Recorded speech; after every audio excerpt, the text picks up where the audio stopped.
بالله السميع العليم من الشيطان الرجيم الذين ينفقون أموالهم في سبيل الله ثم لا يتبعون ما أنفقوا منا ولا أذى لهم أجرهم عند ربهم ولا خوف عليهم ولا هم يحزنون. سورة بقرة آیات 262. الذين أغكسان ينفقون أموالهم جاوي لغي خپل مالنا في سبيل الله فلا رد الله کی ثم بیا لا يتبعون نور پسیکی ما انفقوا فاغس پسجدوی لگولی و خرج کڑی منن ازباتنا ولا ازن او نتنگول لهم دپار ددوی اجرهم اجر ددوی دے عند ربهم پنیز د رب ددوی ولا خوف عليهم او يربني پدوی ولا هم يحزنون او نبئی دوی غمجن کی دن کی خفه کی دن کی. مخکې د انفاق تذکره وه چې کوم خلک د الله د پاره خپل مالونه لګوي نو دغه مالونه الله ولا په څو چنده هغې اجر او ثواب ورکوي. والله یضاعف لمن یشاء. نو دا اجر چې ډیریږي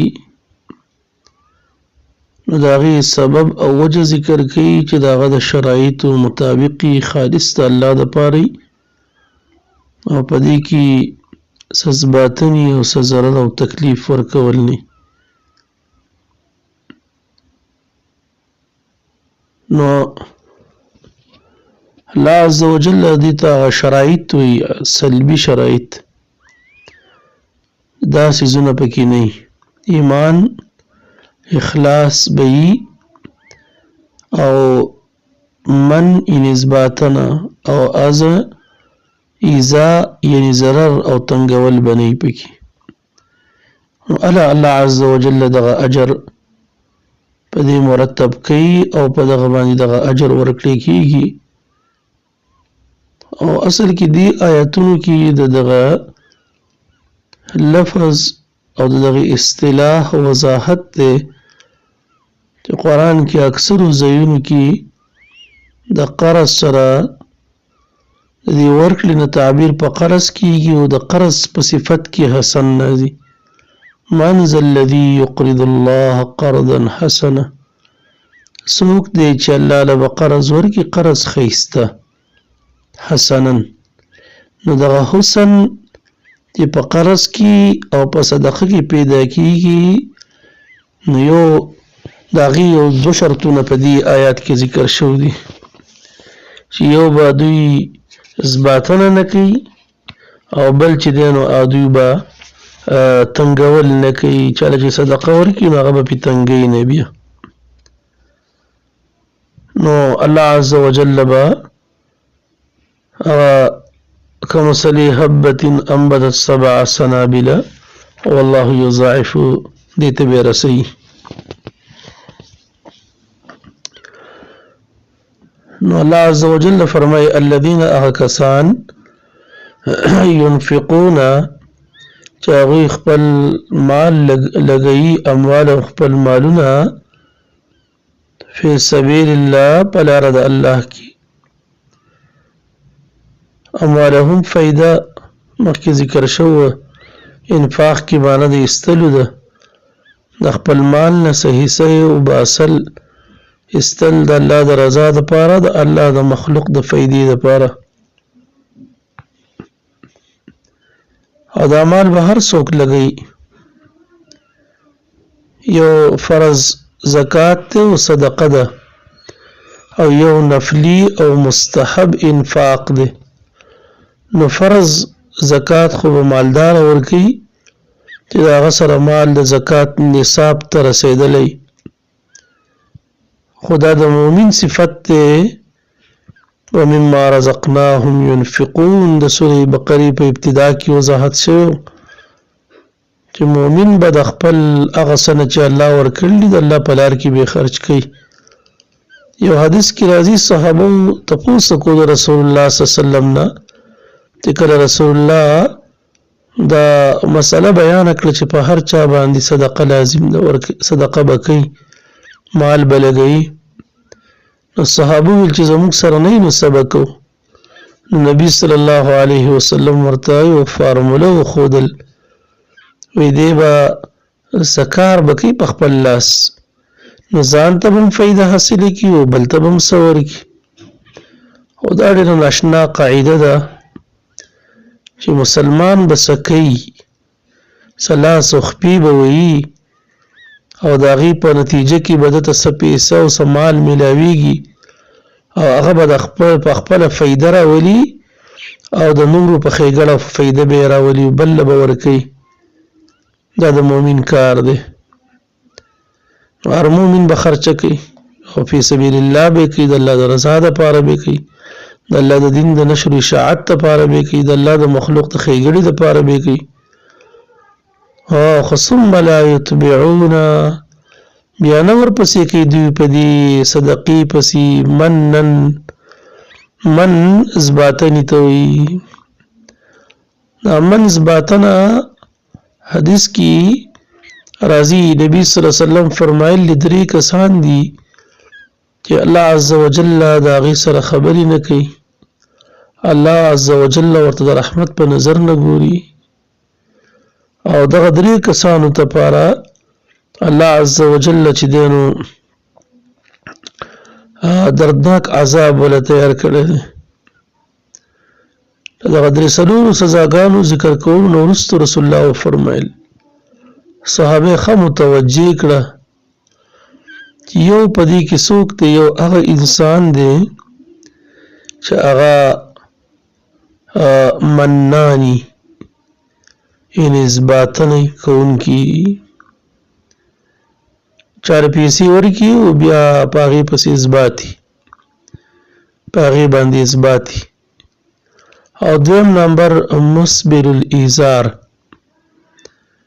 چې د چا کپړې د نارینهو کپړې دا د ګیټو نه ښکتې نو دا به الله عز وجل به ورسره خبرې نه کوي نه به یې پاکوي نه به ورته رحمت په نظر ګوري دردناک عذاب به ورکوي.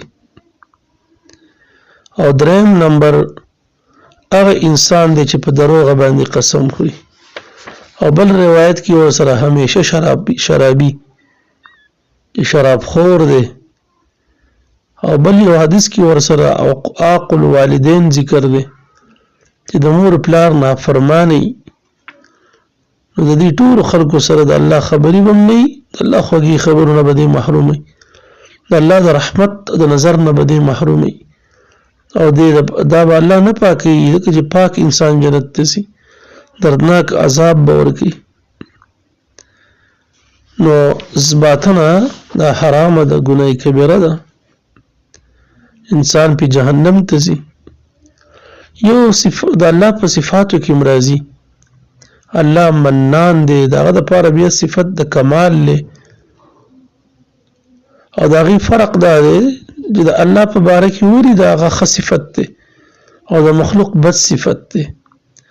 ځکه الله زمونږ د الله بندګان یو په عربی کې عابدین عابد او عبادت کې معنی د ذلت الله انسان ذلیله کوي او الله وایي ما ته ذلت کوه عبادت کوه ما ته ځان ذلیله کوه ځکه د الله په مقابله کې موږ خو د سپکو اوبو نه پیدا کړي یو او د الله چې موږ عاجزي کوو نو په دې کې خوند دی په دې سجده چې سړی پرېوځي که نه څومره زیات عام چې څوک په دغه حالت کې بدې ښکاري خو په دې سجده کې یو خوند دی چې څومره الله ته ځان ذلیله کوي خو که مخلوق ته ذلیله کوي او مخلوق ته ذلیله کوي نو دا بیا سپکوالی دی، دا بیا بد صفت دی.